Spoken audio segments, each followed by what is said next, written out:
Welcome back പ്രിയപ്പെട്ട പ്രേക്ഷകരെ. 1 PM ന്യൂസിലേക്ക് പ്രിയ പ്രേക്ഷകർക്ക് ഹൃദയം നിറഞ്ഞ സ്വാഗതം. പ്രധാനമന്ത്രി നരേന്ദ്രമോദിയുമായി ഡൽഹിയിൽ മുഖ്യമന്ത്രി വി ഡി സതീശൻ കൂടിക്കാഴ്ച നടത്തി. സംസ്ഥാന വികസനവും കേന്ദ്ര പദ്ധതികളുടെ നടത്തിപ്പും കൂടിക്കാഴ്ചയിൽ ചർച്ചയായി എന്നാണ് വിവരം.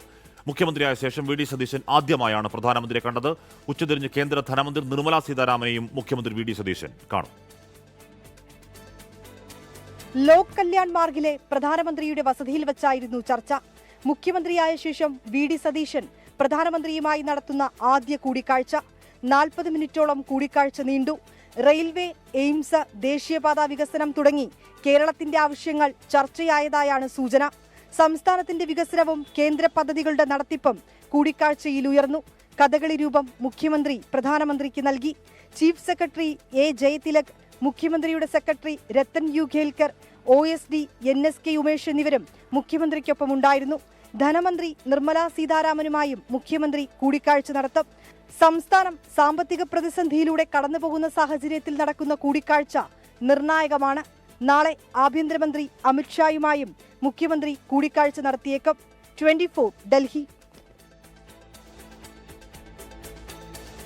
സർക്കാർ ഓഫീസുകളിലെ അഴിമതി തടയാൻ ഓപ്പറേഷൻ സീറോയുമായി വിജിലൻസ് മേധാവി തയ്യാറാക്കിയ രൂപരേഖ ആഭ്യന്തരമന്ത്രി രമേശ് ചെന്നിത്തല പങ്കെടുത്ത യോഗത്തിൽ ചർച്ച ചെയ്തു. അഴിമതി ഇല്ലാതാക്കുകയാണ് പദ്ധതിയുടെ ലക്ഷ്യമെന്ന് രമേശ് ചെന്നിത്തല പറഞ്ഞു. ഒരു പുതിയ പ്രോജക്റ്റ് ഞങ്ങൾ ആരംഭിക്കുകയാണ്. കേരളത്തിലെ അഴിമതി നിരോധനം പൂർണ്ണമായും നടപ്പാക്കാൻ വേണ്ടി ലക്ഷ്യം വെച്ചുകൊണ്ടുള്ള ഒരു പ്രോജക്റ്റാണ്. ആ പ്രോജക്റ്റിന്റെ പേര് പ്രോജക്റ്റ് സീറോ എന്നുള്ളതാണ്. Together let us build A corruption free state എന്ന ലക്ഷ്യമാണ് നമുക്കുള്ളത്. കേരളത്തെ പരിപൂർണമായും അഴിമതി വിമുക്തമാക്കുക. അഴിമതി കുറച്ചുകൊണ്ട് വരിക എന്നുള്ളതല്ല, ഘട്ടം ഘട്ടമായ പ്രവർത്തനങ്ങളിലൂടെ പൂർണ്ണമായും അഴിമതിയില്ലാത്ത ഒരു സംസ്ഥാനമായി കേരളത്തെ മാറ്റുക എന്നുള്ള ലക്ഷ്യത്തോടെയാണ് ഈ പ്രോജക്റ്റ് സീറോ എന്ന പദ്ധതി നടപ്പാക്കുന്നത്.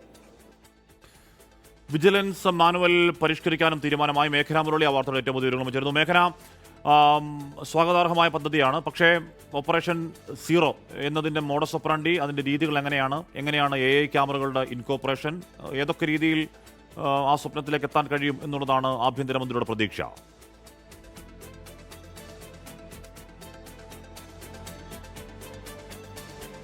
Project zero together let's build A corruption free state എന്നുള്ളതാണ് പുതിയ പദ്ധതിയുടെ ആപ്തവാക്യം. അതിൽ വിജിലൻസും അതുപോലെ തന്നെ ആഭ്യന്തരമന്ത്രിയും ഉദ്ദേശിക്കുന്ന കാര്യം അത് പൊതുപ്രവർത്തകരെയും അതുപോലെ തന്നെ സർക്കാർ ഓഫീസുകളെയും അഴിമതി വിരുദ്ധമാക്കുക, അഴിമതി നിരോധിക്കുക എന്നുള്ളതാണ്.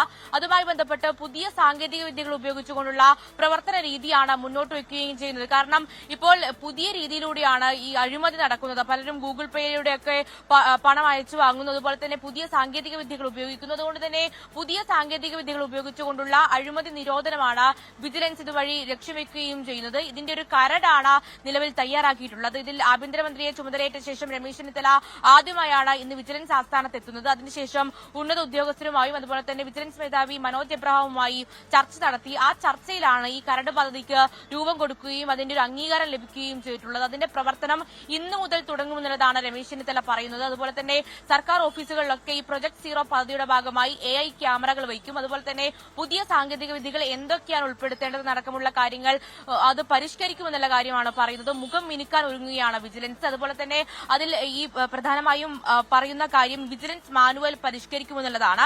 അതുമായി ബന്ധപ്പെട്ട കരടും തയ്യാറാക്കിയിട്ടുണ്ട്. 1969 വിജിലൻസ് മാനുവലാണ് ഇപ്പോൾ ഉപയോഗിക്കുന്നത്. എന്നാൽ അത് കാലഘട്ടം അനുസരിച്ച് മാറേണ്ടതുണ്ട്. അതുകൊണ്ട് തന്നെ വിജിലൻസ് മാനുവൽ പരിഷ്കരിക്കാനുള്ള ഒരു നീക്കമടക്കം നടത്തുന്നുണ്ട്. അതിന്റെ ഭാഗമായി ഒരു കരട് തയ്യാറാക്കിയിട്ടുണ്ട്. അത് മന്ത്രിസഭയുടെ അംഗീകാരത്തിനായി വിട്ടുകൊടുത്തു എന്നുള്ള കാര്യം കൂടിയാണ് ഇപ്പോൾ മാധ്യമങ്ങളെ കണ്ട് ആഭ്യന്തരമന്ത്രി പറയുന്നത്. അതിൽ ഈ പ്രൊജക്ട് സീറോയുടെയും പ്രധാനപ്പെട്ട ലക്ഷ്യം എന്ന് പറയുന്നത് അഴിമതി അത് നടത്തിയ ശേഷം കണ്ടുപിടിക്കുകയല്ല, മറിച്ച് അഴിമതി ഇല്ലാതാക്കുക, അഴിമതി നടക്കുന്നതിന് മുന്നേ തന്നെ അതിനെ ഇല്ലാതാക്കുക, അങ്ങനെ എന്തെങ്കിലും തരത്തിലുള്ള പ്രവണത ഉണ്ടെങ്കിൽ അതിനെ ഇല്ലാതാക്കുക എന്നുള്ളതാണ്. അതുമായി ബന്ധപ്പെട്ട പ്രവർത്തനങ്ങളുമായി മുന്നോട്ട് പോകുമെന്നുള്ളതാണ് ഇപ്പോൾ ആഭ്യന്തരമന്ത്രി രമേശ് ചെന്നിത്തല പറഞ്ഞിരിക്കുന്നത്.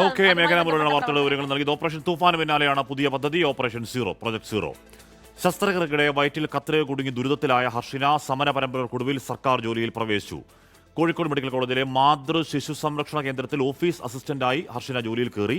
നീതി കിട്ടിയെന്നും അവഗണിച്ച് പുച്ഛിച്ചു തള്ളിയവർക്കുള്ള മറുപടിയാണെന്നും ഹർഷിന പ്രതികരിച്ചു. ശസ്ത്രക്രിയയ്ക്കിടെ വയറ്റിൽ കത്രിക കുടുങ്ങിയ നാൾ മുതൽ 9 വർഷത്തോളമായി വേദനയ്ക്കും ദുരിതത്തിനുമിടയിൽ നീതിക്കായി പോരാട്ടത്തിലായിരുന്നു കെ ഹർഷിന. കണ്ണീരിനും കാത്തിരിപ്പിനും ഒടുവിൽ നീതി. കോഴിക്കോട് മെഡിക്കൽ കോളേജിൽ ഓഫീസ് അസിസ്റ്റന്റായി ഹർഷിന ജോലിയിൽ പ്രവേശിച്ചു. മാതൃശിശു സംരക്ഷണ കേന്ദ്രത്തിലാണ് നിയമനം. പുച്ഛിച്ച് തള്ളിയവർക്കുള്ള മറുപടിയെന്നും ഹർഷിന. ഇതുവരെ നമ്മളെ കൂടെയുണ്ട് എന്ന് പറഞ്ഞ് അവഗണിച്ച് പുച്ഛിച്ച് തള്ളിയവർക്കുള്ള ശക്തമായ മറുപടി. വളരെയധികം അഭിമാനമുണ്ട്, സന്തോഷമുണ്ട്. നമ്മളെ കൂടെ നിന്ന് പൊരുതിയ ഒരുപാട് നല്ല മനുഷ്യരുടെയും കൂടെ ആ ഒരു സപ്പോർട്ടോടുകൂടിയാണ് ഈ ഒരു വിജയം. കഴിഞ്ഞ ദിവസം തിരുവനന്തപുരത്ത് മുഖ്യമന്ത്രി വി ഡി സതീശനെയും ആരോഗ്യമന്ത്രി കെ മുരളീധരനെയും ഹർഷിന നേരിൽ കണ്ടിരുന്നു. ഒരു പോരാട്ടമാണ് അവർ നടത്തിയത്. എല്ലാം കുടുംബത്തിൻ്റെ സ്ഥിതി അവതാളത്തിലായി അവരുടെ. കാരണം ഭർത്താവിൻ്റെ ബിസിനസ് പോയി, കുട്ടികളുടെ പഠനത്തിന് തടസ്സം നേരിട്ടു. അപ്പോൾ അങ്ങനെയൊക്കെ ഒരു കാര്യത്തിൽ ഒരു സാഹചര്യത്തിൽ ഒരു മാനുഷികമായിട്ട് പരിഗണനയാണ് അവരോട് സർക്കാർ സ്വീകരിച്ചത്. കോഴിക്കോട് മെഡിക്കൽ കോളേജിൽ 2017 നവംബർ 30 നടത്തിയ പ്രസവ ശസ്ത്രക്രിയയ്ക്കിടെയാണ് ഹർഷിനിയുടെ വയറ്റിൽ കത്രിക കുടുങ്ങിയത്. 2022 സെപ്റ്റംബറിൽ കോഴിക്കോട് മെഡിക്കൽ കോളേജിൽ ശസ്ത്രക്രിയയിലൂടെ കത്രിക പുറത്തെടുത്തു. കത്രിക നീക്കം ചെയ്ത ഭാഗത്ത് വേദന കടുത്തതോടെ തുടർ ശസ്ത്രക്രിയകൾ. LDF സർക്കാരിന്റെയും ആരോഗ്യമന്ത്രി വീണ ജോർജിന്റെയും നിലപാടുകളിൽ വലിയ വിമർശനവും ഉയർന്നിരുന്നു. 24 കോഴിക്കോട്. ഹർഷനയ്ക്ക് പിന്നാലെ നീതി തേടി ചികിത്സാപ്പിഴവിന് ഇരകളായ തിരുവനന്തപുരം സ്വദേശി സുമയ്യയും പത്തനംതിട്ട സ്വദേശി വത്സലയും സർക്കാരിന് മുന്നിലേക്ക് കുറ്റക്കാർക്കെതിരെ നടപടി ആവശ്യപ്പെട്ട് മുഖ്യമന്ത്രിയെയും ആരോഗ്യമന്ത്രിയെയും കാണുമെന്ന് സുമയ്യ 24നോട് പറഞ്ഞു. സർക്കാർ അർഹമായ നഷ്ടപരിഹാരം നൽകണമെന്നാണ് വത്സലയുടെ ആവശ്യം. ഇടതു സർക്കാരിന്റെ കാലത്തെ ചികിത്സാ പിഴവാരോപണങ്ങളിൽ പരാതിക്കാർ ആവശ്യപ്പെട്ടാൽ പുനരന്വേഷണം ആകാമെന്നാണ് ആരോഗ്യമന്ത്രിയുടെ നിലപാട്. പിന്നാലെയാണ് തിരുവനന്തപുരം ജനറൽ ആശുപത്രിയിലെ ശസ്ത്രക്രിയയ്ക്കിടെ ഗൈഡ് വയർ കുടുങ്ങിയ സുമയ്യ നീതി തേടി സർക്കാരിന് മുന്നിലേക്ക് എത്തുന്നത്. ഇപ്പോഴും ഗുരുതരമായ ആരോഗ്യ പ്രശ്നങ്ങൾ അനുഭവിക്കുന്നു. വീഴ്ച വരുത്തിയ ഡോക്ടർക്കെതിരെ നടപടി വേണമെന്നും സുമയ്യ. മന്ത്രിയെ കാണാൻ പോകും. എനിക്ക് ഒരു വിശ്വാസമുണ്ട്, എനിക്ക് നീതി ലഭിക്കുമെന്നൊരു വിശ്വാസമുണ്ട്. സർക്കാർ ഇതുവരെയ്ക്ക് മുന്നിലോട്ട് കൊണ്ടുവന്നിട്ടില്ല, തെളിയിച്ചിട്ടില്ല. എന്തായാലും ഇനിയെങ്കിലും എനിക്ക് നീതി വേണം. പത്തനംതിട്ട കോഴഞ്ചേരി ജില്ലാ ആശുപത്രിയിൽ കുത്തിവയ്പ്പിനിടെ ശരീരത്തിൽ സൂചിയുടെ ഭാഗം കുടുങ്ങിയതിൽ DMOയുടെ റിപ്പോർട്ട് തള്ളിയ ആരോഗ്യമന്ത്രി കെ മുരളീധരന്റെ നിലപാട് അനാസ്ഥയ്ക്കിരയായ വത്സല സ്വാഗതം ചെയ്തു. സർക്കാർ അർഹമായ നഷ്ടപരിഹാരം നൽകണമെന്നാണ് വത്സലയുടെ ആവശ്യം. ആരോഗ്യമന്ത്രി DMOയുടെ റിപ്പോർട്ട് തള്ളിയെന്നും പറഞ്ഞ് വാർത്ത ഞാനും കണ്ടായിരുന്നു. മന്ത്രി അങ്ങനെ ഒരു പുതിയ കാര്യം സ്വീകരിച്ചതിൽ എനിക്ക് സന്തോഷമുണ്ട്.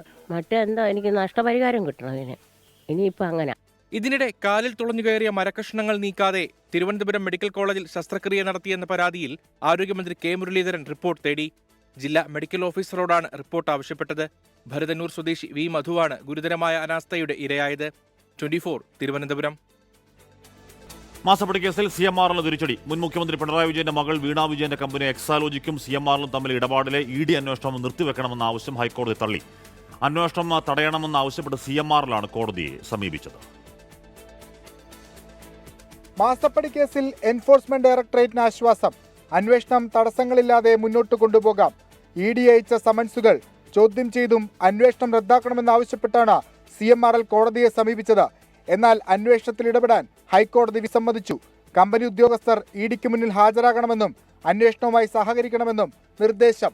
CMRL കമ്പനി വീണ വിജയന്റെ എക്സാലോജി കമ്പനിക്ക് 1.72 കോടി രൂപ നൽകിയത് എന്തിനെന്നാണ് ED പരിശോധിക്കുന്നത്. കള്ളപ്പണം വെളുപ്പിക്കലിന്റെ ഭാഗമാണോ എന്നും രാഷ്ട്രീയ സ്വാധീനം ഇതിന് പിന്നിലുണ്ടോ എന്നും ED സംശയിക്കുന്നുണ്ട്. അന്വേഷണത്തിലുള്ള തടസ്സം നീങ്ങിയതോടെ വീണ വിജയനെ എൻഫോഴ്സ്മെന്റ് ഡയറക്ടറേറ്റ് ചോദ്യം ചെയ്യാൻ വിളിപ്പിക്കുമോ എന്നുള്ളതാണ് ഇനി ശ്രദ്ധേയം. വിഷ്ണു സുരേഷ്, 24 കൊച്ചി. ദളിത് യുവതിയെ പീഡിപ്പിച്ചെന്ന കേസിൽ പാലക്കാട് നഗരസഭാ കൗൺസിലർ പ്രശോഭ് വത്സന് തിരിച്ചടി. പ്രശോഭിന്റെ മുൻകൂർ ജാമ്യാപേക്ഷ ഹൈക്കോടതി തള്ളി. മണ്ണാർക്കാട് SC/ST കോടതി മുൻകൂർ ജാമ്യാപേക്ഷ തള്ളിയതോടെയാണ് പ്രശോഭ് ജാമ്യം തേടി ഹൈക്കോടതിയെ സമീപിച്ചത്. നിലവിൽ പ്രശോഭ് ഒളിവിലാണ്. ജോലി വാഗ്ദാനം ചെയ്ത് പരിചയപ്പെട്ട ശേഷം സൗഹൃദം നടിച്ച് താമസ സ്ഥലത്തേക്ക് അതിക്രമിച്ചു കയറി പ്രശോഭ് ലൈംഗികമായി പീഡിപ്പിച്ചു എന്നായിരുന്നു മുഖ്യമന്ത്രിക്ക് അതിജീവിതം നൽകിയ പരാതി. പരാതിക്ക് പിന്നാലെ കോൺഗ്രസ് പ്രശോഭിനെ പുറത്താക്കിയിരുന്നു. 56 വർഷത്തെ സജീവ രാഷ്ട്രീയ പ്രവർത്തനം അവസാനിപ്പിച്ച് മുതിർന്ന CPI നേതാവ് KK ശിവരാമൻ പാർട്ടി അംഗമായി തുടരാൻ ഔദാര്യം വേണ്ടെന്നും അംഗത്വം രാജിവെക്കുന്നുവെന്നും KK ശിവരാമൻ പറഞ്ഞു. അതിനിടെ തെരഞ്ഞെടുപ്പ് തോൽവിയിൽ നേതൃത്വത്തിനെതിരെ CPI മലപ്പുറം ജില്ലാ എക്സിക്യൂട്ടീവിലും രൂക്ഷമായ വിമർശനം ഉയരുകയാണ്. 16 വർഷം CPI ഇടുക്കി ജില്ലാ സെക്രട്ടറി, ജില്ലയിലെ പാർട്ടിയുടെ മുഖം.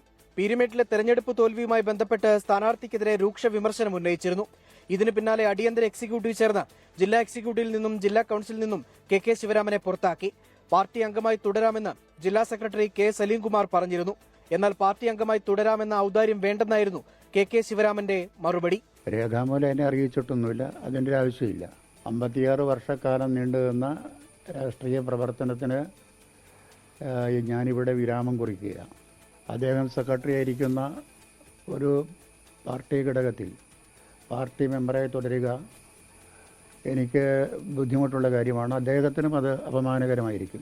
മുന്നണിക്ക് പ്രതിരോധം ഉണ്ടാക്കുന്ന അല്ലെങ്കിൽ മുന്നണിക്കെതിരായ ഒരു പ്രസ്താവന ഞാൻ കൊടുക്കാറില്ല.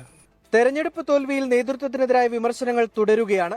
ജനങ്ങളുടെ വികാരം മനസ്സിലാക്കുന്നതിൽ പരാജയപ്പെട്ടുവെന്ന് CPI മലപ്പുറം ജില്ലാ എക്സിക്യൂട്ടീവിൽ വിമർശനം. നേതാക്കളുടെ വാക്കും ഭാഷയും ജനങ്ങൾ വിലയിരുത്തിയെന്നും അമിത ആത്മവിശ്വാസം തിരിച്ചടിയായി എന്നും വിമർശനമുയർന്നു. 24 ഇടുക്കി. അമൃതാക്കളുടെ സംഘടന അമ്മയിലെ തർക്കങ്ങളിൽ നേതൃത്വത്തിനെതിരെ രൂക്ഷ വിമർശനവുമായി അംഗങ്ങൾ. ജനാധിപത്യ ബോധം കുറവുള്ളവരാണ് സംഘടനയുടെ തലപ്പത്തെന്ന് എക്സിക്യൂട്ടീവ് അംഗം ജോയി മാത്യു തുറന്നടിച്ചു. അമ്മയിലെ സാമ്പത്തിക ഇടപാടുകളിൽ അന്വേഷണം വേണമെന്ന് നടി മാലാ പാർവതി ആവശ്യപ്പെട്ടു. സ്പോൺസർഷിപ്പിലും സാമ്പത്തിക കാര്യങ്ങളിലും തട്ടിപ്പ് നടന്നിട്ടുണ്ടോ എന്ന് അന്വേഷിക്കണമെന്ന ആവശ്യം അംഗങ്ങൾക്കിടയിൽ ഉയരുന്നുണ്ട്. സംഘടനയുടെ തലപ്പത്തുള്ളവർ കേൾക്കാനും തിരുത്താനും തയ്യാറാകണമെന്ന് ജോയി മാത്യു പ്രതികരിച്ചു. രേഖകൾ ചോർന്നതിൽ ഉൾപ്പെടെ അമ്മ ജനറൽ സെക്രട്ടറി മറുപടി പറയേണ്ടി വരുമെന്നും പ്രതികരണം. സെക്രട്ടറിയുടെ ഉത്തരവാദിത്തമാണ് ശരിക്കും. രേഖ എന്നല്ല, ആ ഓഫീസിലെ കസ്റ്റോഡിയൻ മുട്ടുസൂചി വരെ അവരുടെ ഉത്തരവാദിത്തമാണ്. അവർക്കാണ് ബൈലോ പ്രകാരം ഏറ്റവും അധികം പവർഫുൾ ആയിട്ടുള്ള വ്യക്തി ജനറൽ സെക്രട്ടറിയാണ്. അപ്പോൾ ഈ രേഖ നഷ്ടപ്പെട്ടതിനും ഈ മറ്റ് ചാനലുകളിലൊക്കെ എത്തിയതിനൊക്കെ ഉത്തരവാദിത്തി അവരായതുകൊണ്ട് അവരതിന് മറുപടി പറയേണ്ടി വരും. അമ്മ സംഘടനയിലെ സാമ്പത്തിക ഇടപാടുകളിൽ അന്വേഷണം വേണമെന്ന് നടി മാലാ പാർവതി ആവശ്യപ്പെട്ടു. നിയമ നടപടിയുമായി മുന്നോട്ടു പോയാൽ അൻസിബയ്ക്കൊപ്പം നിൽക്കുമെന്നും മാലാ പാർവതി.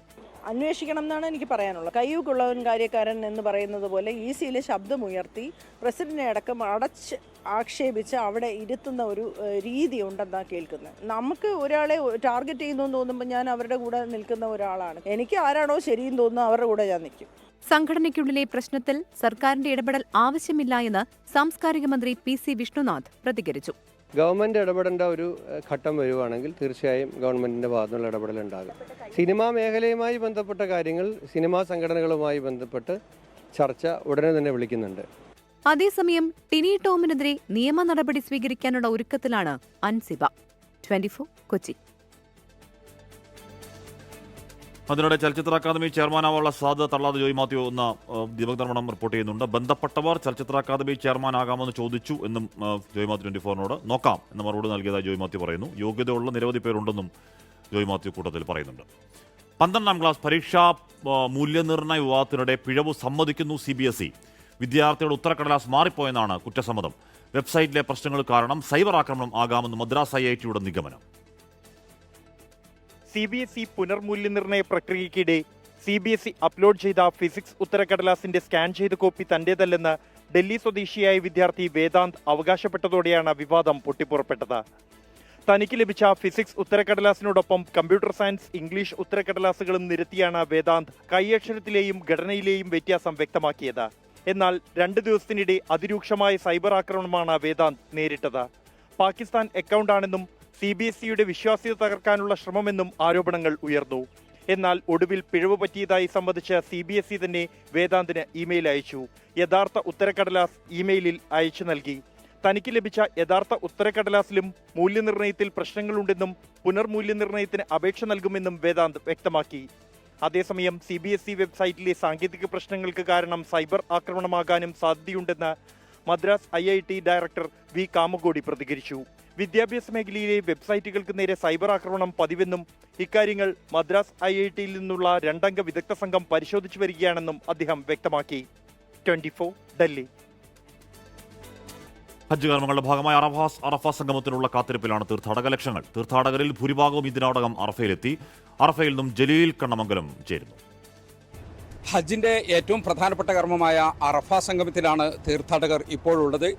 ഇന്നലെ രാത്രി മുതൽ തീർത്ഥാടകർ മിനായിൽ നിന്നും അറഫയിലേക്ക് ഒഴുകിക്കൊണ്ടിരിക്കുകയാണ്. ഇന്ന് ഉച്ചയ്ക്ക് ശേഷമാണ് അറഫയിലെ പ്രധാനപ്പെട്ട കർമ്മങ്ങളിലേക്കൊക്കെ തീർത്ഥാടകർ കടക്കുക. ഇന്ന് ഉച്ചയ്ക്ക് അറഫയിലെ ചരിത്രപ്രസിദ്ധമായ നമിറ പള്ളിയിൽ നടക്കുന്ന നമസ്കാരത്തിനും ഖുതുബക്കും ഷെയ്ഖ് അലി അൽ ഹുദൈഫി നേതൃത്വം നൽകും. തീർത്ഥാടകരെല്ലാം ലോകത്തിൻ്റെ വിവിധ ഭാഗങ്ങളിൽ നിന്നുള്ള തീർത്ഥാടകരെല്ലാം ഏതാണ്ട് ഉച്ചയോടെ തന്നെ അറഫയിൽ എത്തിച്ചേരും. എനിക്കൊപ്പം ചില മലയാളി തീർത്ഥാടകർ ചേരുകയാണ്. എപ്പോഴാണ് നിങ്ങളൊക്കെ അറഫയിൽ എത്തിയത്? ഇന്നലെ രാത്രി ആണ് മിനയിൽ നിന്ന് ഞങ്ങൾ ഇങ്ങോട്ട് അറഫയിലെത്തിയത്. അൽഹംദുലില്ലാ, മിനയിലെ താമസത്തിന് ശേഷം യൗമുൽ തറീബയ്ക്ക് ശേഷം ഇന്ന് യൗമുൽ അറഫയിൽ ശുദ്ധമായ ഹജ്ജിൻ്റെ ഏറ്റവും സാകല്യതയിലേക്ക് ഞങ്ങൾ എത്തിയിരിക്കുകയാണ്. അൽഹംദുലില്ലാ, തൊട്ടടുത്ത് ജബലുർ റഹ്മയുണ്ട്, തൊട്ടിപ്പുറത്ത് മസ്ജിദുൻ നമിറയുമുണ്ട്. അതുമാത്രമല്ല, എ കാറ്റഗറി സംവിധാനത്തിലാണ് ഞങ്ങളിവിടെ താമസിക്കുന്നത്. അതുകൊണ്ട് തന്നെ എല്ലാ സൗകര്യങ്ങളോടു കൂടി സന്തോഷത്തോടു കൂടിയിട്ടാണ് ഹാജിമാർ ഇപ്രാവശ്യം അറഫയിൽ എത്തിയിരിക്കുന്നത്. ഇന്നത്തെ മധ്യാഹ്നം, ഇന്നത്തെ ളുഹർ ബാങ്കിന് ശേഷമുള്ള അറഫ ആരംഭിക്കുന്ന സമയം മുതൽ ഇൻഷാ അല്ലാഹ് വൈകുന്നേരത്തോടു കൂടി ഞങ്ങൾ ഇവിടുന്ന് നേരെ മുസ്തലിഫയിലേക്ക് പോകുവാനാണ് ഉദ്ദേശിക്കുന്നത്. ഇൻഷാ അല്ലാഹ്. ഏതായാലും ഹജ്ജിൻ്റെ ഏറ്റവും മർമ്മപ്രധാനമായ കർമ്മമാണ് അറഫ സംഗമം. ഇന്ന് സൂര്യൻ അസ്തമിച്ചതിന് ശേഷം ഈ സംഗമം അവസാനിച്ച് തീർത്ഥാടകർ അറഫയിൽ നിന്ന് മുസ്ദലിഫയിലേക്ക് നീങ്ങും. അറഫയിൽ നിന്ന് മുസ്ദലിഫയിലേക്ക് ഏതാണ്ട് 14 കിലോമീറ്ററാണ് ദൂരം. തീർത്ഥാടകർ ബസ് മാർഗവും മെട്രോ വഴിയും നടന്നുമൊക്കെയാണ് ഈ മുസ്ദലിഫയിലേക്ക് നീങ്ങുക. ഇന്ന് രാത്രി തീർത്ഥാടകർ മുസ്ദലിഫയിലെ തുറന്ന മൈതാനത്തായിരിക്കും താമസിക്കുക. നാളെയാണ് മിനായിൽ ജംറയിലെ കല്ലേർ കർമ്മം ആരംഭിക്കുന്നത്. കല്ലേർ കർമ്മത്തിനുള്ള കല്ലുകൾ ശേഖരിക്കുന്നത് ഇന്ന് രാത്രി മുസ്ദലിഫയിൽ നിന്നായിരിക്കും. അറഫയിൽ നിന്നും ജലീൽ കണ്ണമംഗലം, 24. എക്സ്ക്ലൂസീവ്. ചലച്ചിത്ര അക്കാദമി ചെയർമാൻ ആകാനുള്ള സാധ്യത തള്ളാതെ ജോയ് മാത്യു. ചലച്ചിത്ര അക്കാദമി ചെയർമാൻ ആകാമോ എന്ന് ബന്ധപ്പെട്ടവർ തന്നോട് ചോദിച്ചിരുന്നുവെന്നും നോക്കാം എന്ന് താൻ മറുപടി പറഞ്ഞെന്നും ജോയ് മാത്യു 24നോട് പറഞ്ഞു. യോഗ്യതയുള്ള നിരവധി പേർ ഉണ്ടെന്നും ജോയ് മാത്യു കൂട്ടിച്ചേർത്തു. സാധ്യതയുണ്ടെന്ന് വെച്ചാൽ ഒരുപാട് ആൾക്കാരുണ്ടല്ലോ, യോഗ്യരായിട്ടുള്ള ആൾക്കാരുണ്ട്. നമ്മളോട് ചോദിച്ചു ബന്ധപ്പെട്ട ആൾക്കാർ, അപ്പോൾ പറഞ്ഞു കുഴപ്പമില്ല, നോക്കാം എന്ന് പറഞ്ഞു. സാധ്യത കാണുന്നുണ്ടെന്ന് ചോദിച്ചാൽ അത് സംഭവിക്കട്ടെ എന്നേ പറയാൻ പറ്റുള്ളൂ. കാരണം ഇപ്പം നമുക്ക് സുഹൃത്തുക്കൾ എല്ലാ ഏരിയയിലും ഉണ്ട്, അവരായിട്ട് നല്ല ബന്ധമുണ്ട്. പിന്നെ നീ പറഞ്ഞ ഈ സിനിമയെക്കുറിച്ചൊക്കെ നമുക്ക് ചെറിയ ധാരണകളൊക്കെ ഉണ്ട്. അപ്പോൾ നോക്കാം, അത്രയേ ഉള്ളൂ. ദീപക് ധർമ്മടം വിവരങ്ങൾ. ദീപക്, റസൂൽ പൂക്കുട്ടി ഒഴിഞ്ഞതാണ്. ജഗദീഷിന്റെ, സലീംകുമാറിന്റെ, പ്രേംകുമാറിന്റെ, ദീപു കരുണാകരന്റെ, അങ്ങനെ പല പേരുകൾ ഈ ദിവസങ്ങളിൽ കേൾക്കുന്നുണ്ടായിരുന്നു. അത് ജോയ് മാത്യുവിലേക്ക് എത്തുകയാണോ ദീപക്?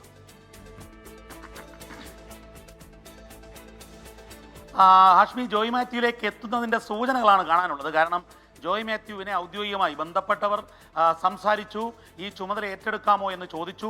അതിൽ നോക്കാം എന്ന് ജോയ് മാത്യു മറുപടി നൽകി എന്ന് അദ്ദേഹം ആദ്യമായി ഒരു മാധ്യമത്തോട് പറഞ്ഞു. അത് 24നോടാണ് പറഞ്ഞത്. അത് അദ്ദേഹം പറഞ്ഞത് യോഗ്യതയുള്ള പലരുമുണ്ട് എന്നുള്ളതാണ്. ഇതിലൊരു സാധ്യത കാണുന്നത് ജഗദീഷ് പിൻവാങ്ങിയിരിക്കുന്നു. അപ്പോൾ നിലവിൽ പ്രേംകുമാറിൻ്റെ പേരും അതുപോലെ ജോയ് മാത്യുവിൻ്റെ പേരുമാണ് പരിഗണനയിലുള്ളത്. പ്രേംകുമാർ ആണെങ്കിൽ ഇടതു ഭരണകാലത്ത് അവിടെ വൈസ് ചെയർമാൻ ആയിരുന്നു, പിന്നീട് ചെയർമാൻ്റെ സ്ഥാനം ചുമതല വഹിച്ചിരുന്നു. അപ്പോൾ അതുകൊണ്ട് സാധ്യത തെളിയുന്നത് ജോയ് മാത്യുവിനാണ് എന്നുള്ളതാണ് ലഭിക്കുന്ന വിവരം. മാത്രവുമല്ല, ജോയ് മാത്യു ആ കാര്യത്തിലുള്ള സാധ്യത തള്ളുന്നില്ല. സാധാരണഗതിയിൽ ജോയ് മാത്യു അത്തരം കാര്യങ്ങളോട് പ്രതികരിക്കാറില്ല, അല്ലെങ്കിൽ അദ്ദേഹം അത് പരസ്യമായി തള്ളുകയാണ് ഉണ്ടാവാറുള്ളത്. പക്ഷേ എന്നാൽ അദ്ദേഹത്തെ ബന്ധപ്പെട്ടിരുന്നു എന്ന് അദ്ദേഹം ആധികാരികമായി 24നോട് പങ്കുവെച്ചു. ഹാഷ്മി. ഓക്കെ, ദീപക് ധർമ്മടമാണ് വാർത്തയുടെ വിവരങ്ങൾ നൽകിയത്. അങ്ങനെ സംഭവിക്കട്ടെ എന്ന് പറയുന്നതിലൂടെ അതിനുള്ളൊരു ആഗ്രഹം അദ്ദേഹം പറയാതെ പറയുന്നുണ്ട്. 1 PM ന്യൂസ് തൽക്കാലം പൂർത്തിയാവുന്നു.